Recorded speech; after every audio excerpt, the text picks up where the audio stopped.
What if I told you that some of literature's most famous characters were written to represent disability in ways we often miss? From Tiny Tim to Boo Radley, from Jane Eyre's Rochester to Harry Potter's Mad Eye Moody, today we're exploring how literature portrays disability and why these portrayals matter more than you might think.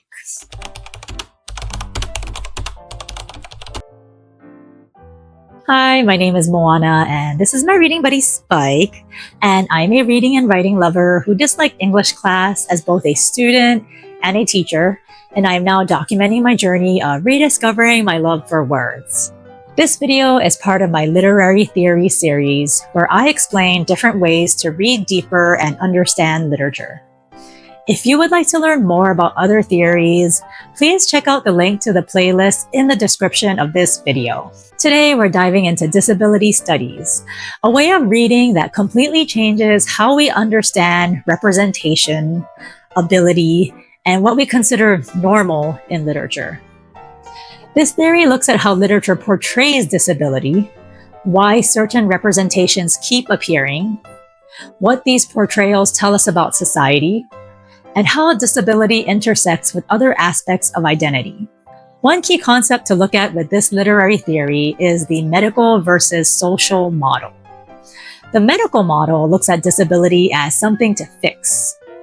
It focuses on the actual health condition that disables the character and emphasizes a cure in the narrative.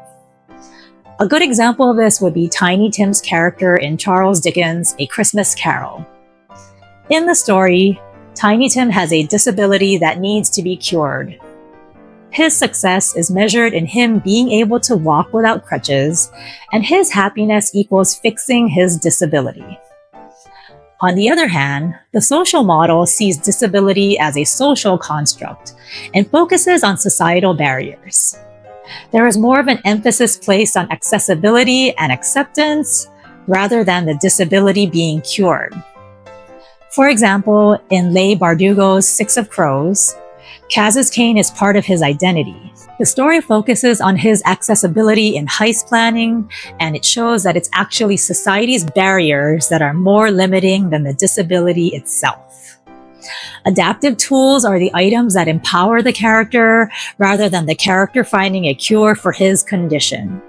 There are a few common tropes to question through the disability studies lens. First are the magical cures. This is the overcome all odds narrative. Think of cheesy holiday stories where disabilities disappear through the power of magic and love, and the character becoming fixed brings everyone a happy ending. On the flip side, there is another trope that is known as the inspiration narrative. In these stories, disabled people exist to inspire other characters and even the reader. For example, in Leonore Flesher's Rain Man, there is an autistic character who exists to teach his brother life lessons. His disability is a plot device that gives way to the growth of the non-disabled character, and his savant abilities exist as a form of entertainment. We also have the evil or innocent trope, where the disability serves as a metaphor to symbolize either evil or innocence. For example, we have the evil Captain Hook with his missing hand and his weaponized prosthetic. But then we have the innocent Tiny Tim who is sickly and may not survive without the transformation of the evil Scrooge. Now in our modern times, literature is changing. The Own Voices movement has led to authors writing complex character portrayals, and some even challenge stereotypes, like in Talia Hibbert's Get a Life, Chloe Brown, where the heroine of the story is a chronically ill, disabled woman who is not defined by her illness, and is very independent, and is also able to find love and live a fulfilling life. We also have more authentic perspectives in popular books nowadays. For example, in Helen Huang's The Kiss Quotient, we see an autistic woman protagonist that allows us to see a romance unfold from a neurodivergent perspective.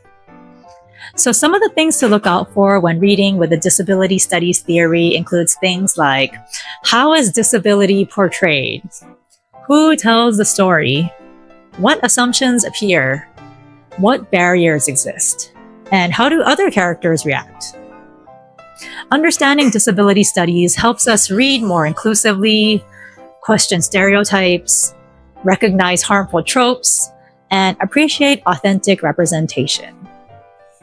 I hope that this video helped you to understand another way of analyzing the books that you read. Next time, we're going to be looking at another theory that has been a very hot topic lately on BookTube, biographical theory, where we'll explore how authors' lives shape their work and whether that should even matter. From Emily Dickinson's reclusive life to Virginia Woolf's mental health experiences to modern debates about separating art from artists, we're diving into one of literature's biggest questions. How much does a writer's life story influence their stories?